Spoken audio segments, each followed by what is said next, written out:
Welcome back to the Confidad Podcast. My name's Dan Tinquist, your host. So glad you chose to join us today. We'll begin this podcast like we do every single episode with our fatherhood mindset. So say it out loud with me. I'm the only one who can fulfill the father role I have, so I choose to do it well. I get to show up well for my kids. Imperfection is reality. Ownership is a choice. Today is brand new. So is tomorrow. I am wholly loved. So I will love wholly. In today's equipping section, I'm going to talk to you about a personal struggle. So maybe it's not so much equipping as much as just letting you into my story. But if this is part of your story and you relate, then hopefully there's some takeaways. There's some equipping that can happen. I was diagnosed with ADHD in September at the age of 38. And as soon as that diagnosis came, a lot of other things in my life started to make a lot more sense. But it also had me reckoning with my memories of the past. At this point, I had 4 kids who were around the ages of 12, 10, 8, and 5. And I know that in most situations, I struggle to be fully present, whether it's in my work, with my kids, in my marriage, wherever it is. It's very hard for me to only have one stream of thought or one task at hand. And so there's some superpowers behind that, but it doesn't come without a struggle. It doesn't come without the hurt in relationships. I think the biggest struggle with my journey in ADHD and parenting is not doing what I said I was going to do. Because the way that an ADHD brain is wired is it can be fully embracing it's the thought that counts mentality, right?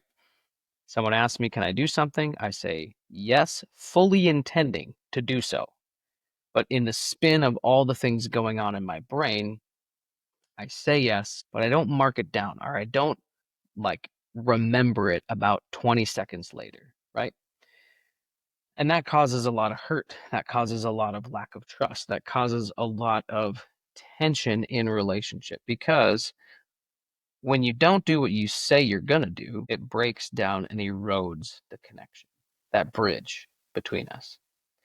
Now, there's been ways that I've been able to hack this now that I know it's true about me. And it hasn't been like every single time I say I'm going to do it, I don't follow through. But now that I'm aware of this diagnosis, now that I'm aware that I'm neurodivergent or neurospicy, as Abner from Johnny Swim calls it, the reality is that I have to operate in a little bit different system in order to follow through, in order to do what I said I was going to do.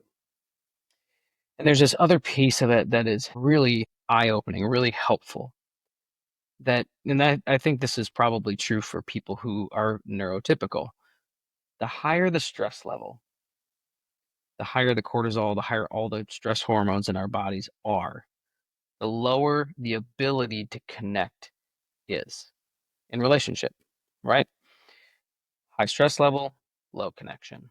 And that often leads to increased conflict. So when I don't do what I say I'm going to do, or I struggle to follow through, that really increases the conflict, decreases the connection, and actually can have this cycle where it starts to increase the stress. So what have I figured out to do?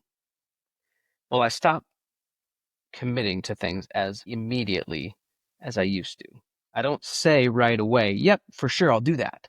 I slow down, I take a moment, and I either say, let me get back to you, or I say yes, and then I write it down, or I say into my phone, hey, remind me in a little bit, I need to do this, or I set a timer. The most frequent one is setting a timer. If I set a timer, it allows my brain to forget for a few minutes the thing that I'm going to do, finish up the task at hand, and then when that timer goes off, I've committed to doing the thing I said I was going to do, and guess what? The stress level goes down because I don't have to try and hold it in space with everything else. The connection goes up because the stress level has decreased. I have integrity. I've done what I said I was going to do. And then the conflict goes down. Better than saying the conflict is high or low as a result of those two things, maybe here's a better way to say it. The ability to handle conflict is high or low, right? High stress, low connection. The ability to handle conflict, low. It's terrible. The conflict goes up, but the ability is down, right?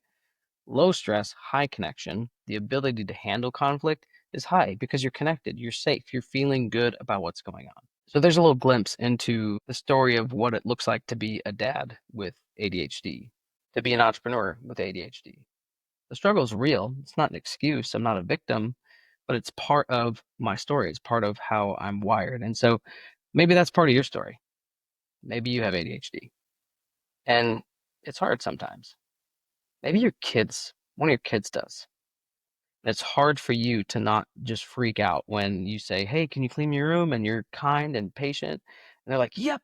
And on the way to their room, they find 16 other things to do and they still haven't cleaned their room 30 minutes later. It's not their fault. It's ADHD. So can you empower them while creating systems and processes that trigger good effects within a neurodivergent brain to help them come through on the things that they said they were going to do? After all, it's our job to own our own stuff. It's our job to grow and ask for help when we need it and to get the things together that we need to become the dad our kids need. It's also our job to help our kids grow, to help our kids get the things that they need and the systems and processes they need to grow into confident, healthy, interdependent adults. So if ADHD is a part of your story, part of your family story, I hear you. I'm with you. There's no two cases the same. There's no two experiences that are the same. But I'd love to hear what your story is if that's your story.